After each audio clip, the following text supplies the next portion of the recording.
Hey, it's Purple Fox back with another Apex Legends video. Today's video is in regards to the newest legend, Revenant. After a couple of months now, Revenant has had his initial issues and quirks that players have had to figure out. From my initial video highlighting Revenant when he first came out versus Pathfinder, who would be the best robot legend, I've decided from that Pathfinder is superior. A link to that video will come up above. Revenant's meta has come a long way since the start of Season 4. The big fuss with Revenant is his ult, the Death Totem. After looking all around the internet, I've collected ideas to his Death Totem meta and potential reworks that could be a forefront in the upcoming Revenant rework. With these updates, I believe that Revenant will potentially be a much more effective and game-changing legend in the future.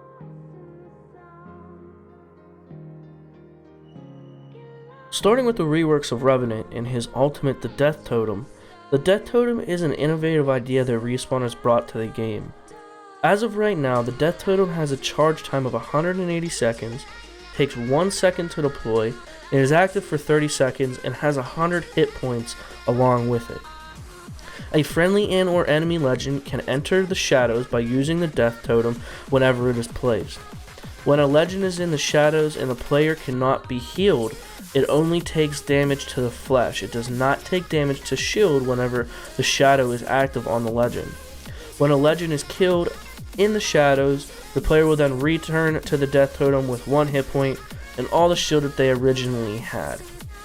A legend in the shadows is limited to a maximum of 60 meters away from the Death Totem.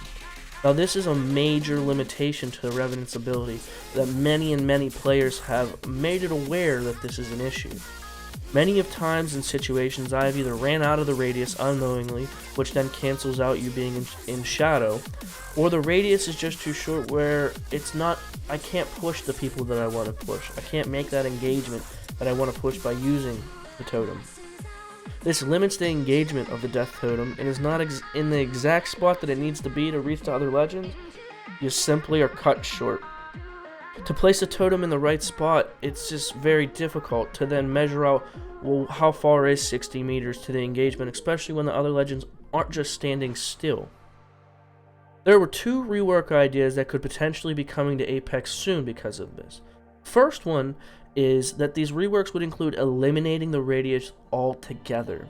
This will allow the Revenant players to place their totem wherever they desire, and it will only be able to be used for 30 seconds that the totem is active, but there will be no radius or limit to where they go. In my opinion, this is my favorite idea to a rework. I think that this will really give players the opportunity to use the Death Totem for what it is, to take it and engage and push people and take that extra risk without actually having the risk. Second of these reworks include potentially increasing the radius.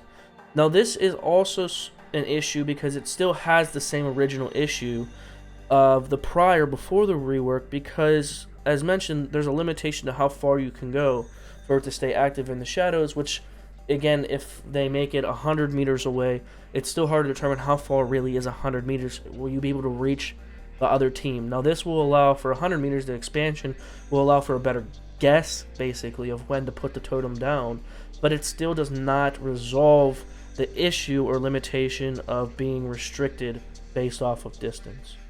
Another rework idea with the Death Totem includes deactivating once the shadows have been activated from the totem.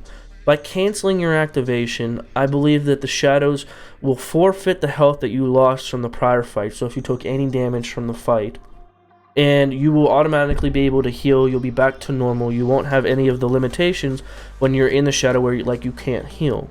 In some cases though, this probably would be a better trade-off in situations, especially if you're going back to the Death Totem and then the Death Totem is actually under pressure, so it's not an actual benefit to the situation that you're in. So it gives you that extra option within a situation to make a better decision for yourself instead of just being put in a place where you're coming back off the Death Totem with 1 health and people are already attacked. Finally, another limitation when using the Death Totem, as I just mentioned, is you return to the Death Totem with 1 hit point. Many people within the Apex community have brought forth the idea of increasing the hit points around to about 20 or 25 hit points when coming back to the Death Totem. This will give a slightly greater advantage to the player returning to the Death Totem, because at this point, if it is under pressure and you're not able to deactivate the shadow, at least this gives you the opportunity to have some health left.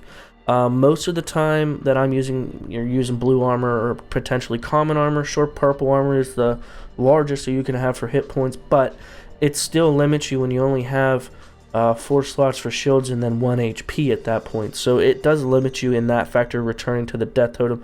But this extra little bit, so these 19 to 24 hit points that are left, will be a great implement that I think coming back to the Death Totem will make people give the player the incentive to make that push and take that initial risk by using the Death Totem. So moving forward off of the Death Totem and into the meta ideas that Revenant Death Totem can bring, so outside of what actually can be done to the Death Totem, how to actually use the Death Totem has been a big struggle for many players and for myself as well. And so I was doing a lot of research and looking around on some strategies that I've used directly and been working on incorporating into my gameplay to use the Death Totem properly. First, the Death Totem can be used to return a player to a safe position depending on where the totem was placed initially. By placing this totem on top of an area that is higher than where the players are at, so you automatically can give high ground when making an aggressive push, but it can also be placed out of bounds or out in the circle. With that being said, being able to put it out of bounds, the time limit of being out of bounds is approximately 30 seconds, which in this 30 seconds, this can give players plenty of time to heal up, reassess an attack plan on whether to attack or get out of the situation in general. Another unique strategy to Revenant and his Death Totem is to make pushes. Making pushes in regards to retrieving teammates' banners, looting death box to do a shield swap, or even reviving teammates in difficult situations. A use to the Death Totem once placed gives the player in the shadows the risk-free opportunity to make these kinds of pushes. For example, you engage in a fight with another squad and you knock a player with gold armor off the rip. But you are low and you need health yourself, so you manage to escape and you start to heal. During this time, your teammate has been thirsted by little sweaty Timmies in ranked to get their points. But your ultimate is ready, so now you can swoop in like the superhero after placing your Death Totem in a safe place, and now you can take the risk-free attack to retrieving your teammate's banner and shield swapping for that gold shield. This may seem like it's very specific to a situation, but surprisingly, or unsurprisingly, this is a common situation I get in when I get into solo queuing. I get left with teammates that tend to be trash, start yelling at me to get their banners, and so I have to find a way to be the superhero, be the Superman. And so this is hopefully a way to avoid these situations with terrible teammates. Last but not least, one idea is to use the Death Totem as a decoy. I have not done this yet. I think this is a great idea, and as soon as I get the opportunity, I am going to attempt this soon. What the idea is placing the totem down in an open area, especially on ground level, so you're able to keep the height advantage. And when placing the totem, you usually want to be somewhere near people, so then they can hear the really loud Death Totem, and this will attract these thirsty little Timmies in ranked, and thinking they're going to come get after you because they're sweaty. At this point, you just played them like a fiddle. You can then use this as bait to lure the little Timmies in and shit down their throats when you swarm the totem, and they will never do it again. Talking about the sweaty little Timmies. But from my research and playing Revenant more and more than ever now, I think with a few reworks, Revenant could be a new legend that makes a huge splash in the Apex meta. Thank you for watching, and I want to thank everyone for all the support and love that they've shown me.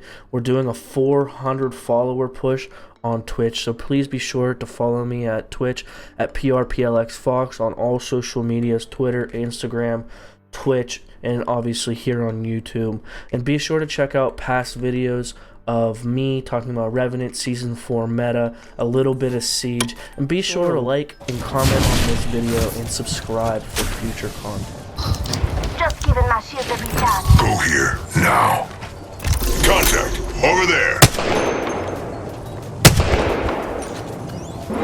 Setting a portal.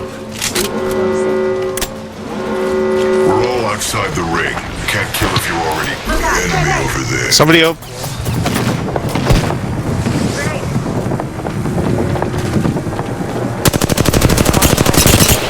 Someone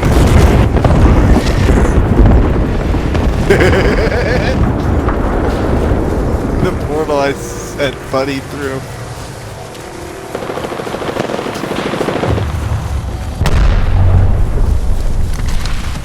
Oh, right here, bud. Beginning ring Contact the countdown. target. Contact the top. Choosing up. attacking. I'm down. Pick me up. What this hit? You're not even worth the stop of an alley.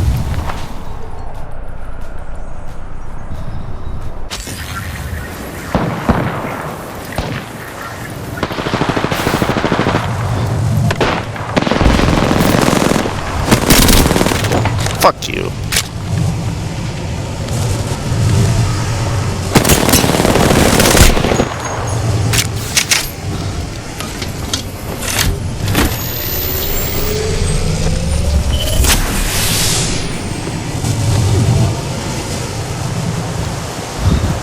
Nope.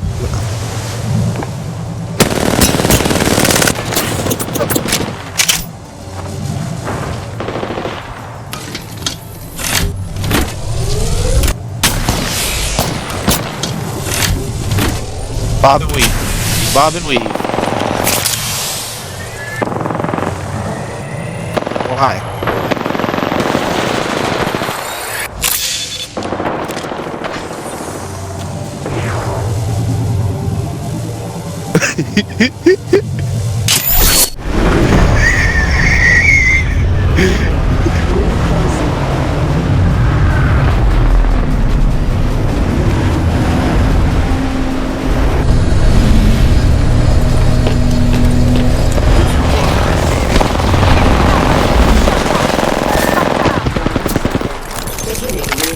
They're right there, Fox. Heads up.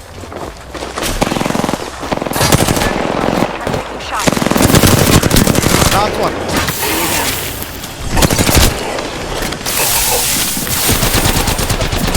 He's up top, up top, up top. Reloading. It's up to you, Fox. Just hold him off. I got a self-res. He's coming. Let's go! Let's go! Let's go! Let's go!